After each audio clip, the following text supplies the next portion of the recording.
इंkscape प्रयोग करके text manipulation पर स्पोकन ट्यूटोरियल में आपका स्वागत है। इस ट्यूटोरियल में हम निम्न करना सीखेंगे: पाथ पर टेक्स्ट लिखना, आकृति पर टेक्स्ट लिखना, टेक्स्ट के अंदर इमेज, पर्सपेक्टिव में टेक्स्ट, कटआउट टेक्स्ट। इस ट्यूटोरियल को रिकॉर्ड करने के लिए मैं प्रयोग कर रही हूँ Ubuntu Linux 1204 operating system, Inkscape version 048.4। अब इंkscape खोलते हैं। पहले हम सीखेंगे कि पाथ पर टेक्स्ट को कैसे लिखते हैं। टेक्स्ट टूल पर क्लिक करें। कैनवास पर spoken tutorial is an audio video tutorial sentence type करें। फॉन्ट साइज को कम करके 20 करें। याद करें कि पिछले ट्यूटोरियल में हमने बेजियर टूल प्रयोग करके पाथ बनाना सीखा था, अतः इस पर क्लिक करें। कैनवास पर क्लिक करें और टेक्स्ट के नीचे एक टिल्डे आकृति का पाथ बनाएं। टेक्स्ट और पाथ दोनों को चुनें। टेक्स्ट मेन्यू पर जाएं और पुट ऑन पाथ विकल्प पर क्लिक करें। देखें कि हमारा टेक्स्ट पाथ पर आ गया है। सबको अचयनित करने के लिए कैनवास पर कहीं भी क्लिक करें, टेक्स्ट टूल चुनें और टेक्स्ट के शुरुआती पॉइंट पर क्लिक करें। पाथ पर टेक्स्ट को व्यवस्थित करने के लिए स्पेस बार दबाकर कुछ स्पेस दें। अब पाथ को चुनें और नोड टूल पर क्लिक करें। हैंडल्स प्रयोग करके पाथ को रीसाइज करें। देखें कि पाथ की रीसाइजिंग के अनुसार टेक्स्ट रूपांतरित होता है। पाथ से टेक्स्ट को हटाने के लिए टेक्स्ट को चुनें। टेक्स्ट मेन्यू पर जाएं, रिमूव फ्रॉम पाथ पर क्लिक करें। देखें कि पाथ अब हट गया है। इस एक्शन को अनडू करने के लिए Ctrl+Z दबाएं। आगे हम सीखेंगे कि आकृति में टेक्स्ट को कैसे सम्मिलित करें। पॉलीगॉन टूल प्रयोग करके षट्भुज बनाएं। अब हम षट्भुज के अंदर कुछ टेक्स्ट सम्मिलित करेंगे। मैं लिब्रियोफिस राइटर फाइल जो मैंने पहले सेव की थी उससे कुछ टेक्स्ट कॉपी करूंगी। टेक्स्ट चुनने के लिए Ctrl+A दबाएं और उसको कॉपी करने के लिए Ctrl+C दबाएं। अब इंkscape पर वापस आते हैं। टेक्स्ट टूल पर क्लिक करें। षट्भुज के नीचे टेक्स्ट को पेस्ट करने के लिए Ctrl+V दबाएं। टेक्स्ट और षट्भुज दोनों को चुनें। अब टेक्स्ट मेन्यू पर जाएं, फ्लो इनटू फ्रेम पर क्लिक करें। अब हमारा टेक्स्ट षट्भुज में सम्मिलित हो गया है। पूरे टेक्स्ट को प्रत्यक्ष करने के लिए फॉन्ट साइज को कम करके 10 करें। फ्लो को हटाने के लिए टेक्स्ट मेन्यू पर जाएं और अनफ्लो पर क्लिक करें। देखें कि टेक्स्ट गायब हो गया है। इस एक्शन को अनडू करने के लिए Ctrl+Z दबाएं।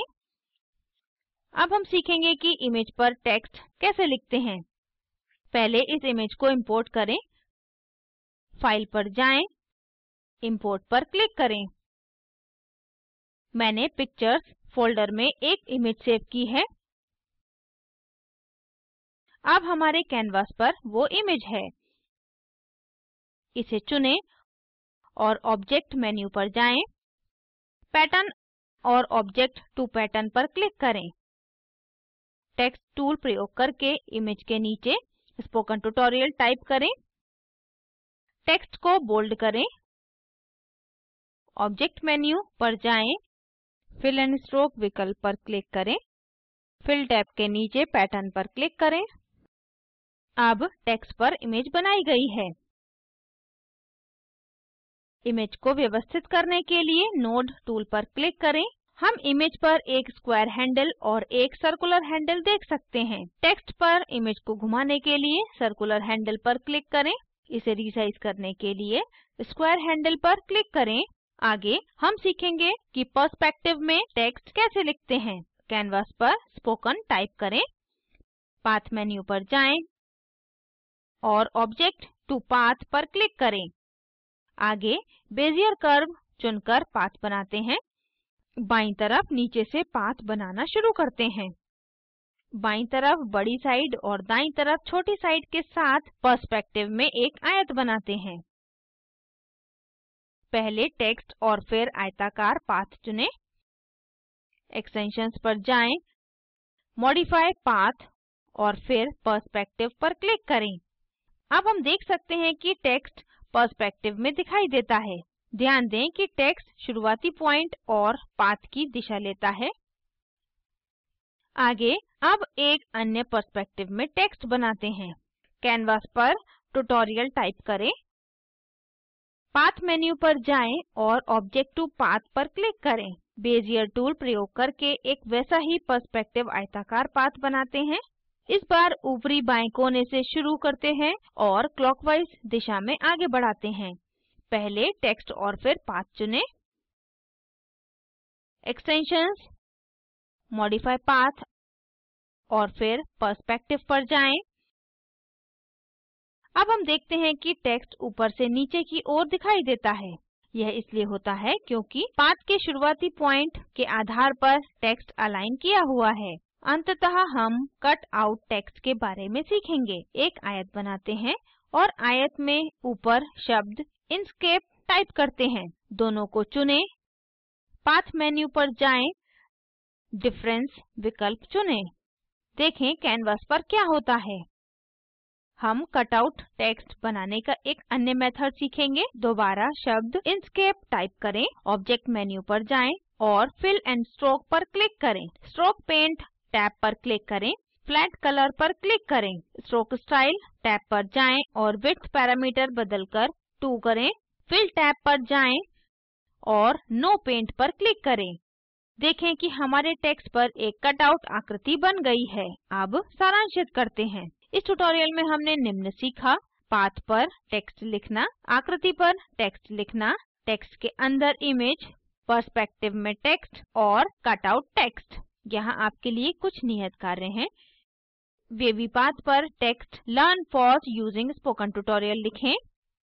बेजियर टूल प्रयोग करके एक ट्रेपेजॉइड बनाएं। कोड फाइल से टेक्स्ट को कॉपी करें और इसे ट्रेपेजॉइड के अंदर पेस्ट करें।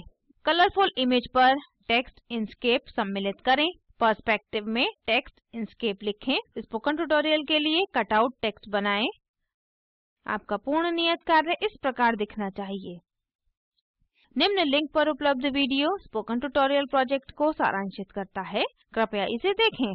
स्पोकन ट्यूटोरियल प्रोजेक्ट टीम कार्यशालाएं चलाती है और ऑनलाइन टेस्ट पास करने वालों को प्रमाण पत्र देती है। अधिक जानकारी के लिए कृपया हमें लिखें। स्पोकन ट्यूटोरियल प्रोजेक्ट भारत सरकार के MHRD के NMEICT के द्वारा समर्थित है। इस मिशन पर अधिक जानकारी इस लिंक पर उपलब्ध है। हम इस ट्यूटोरियल के अंत में आ गए हैं। IIT बॉम्बे से मैं श्रुति आर्य आपसे विदा लेती हूँ। हमसे जुड़ने के लिए धन्यवाद।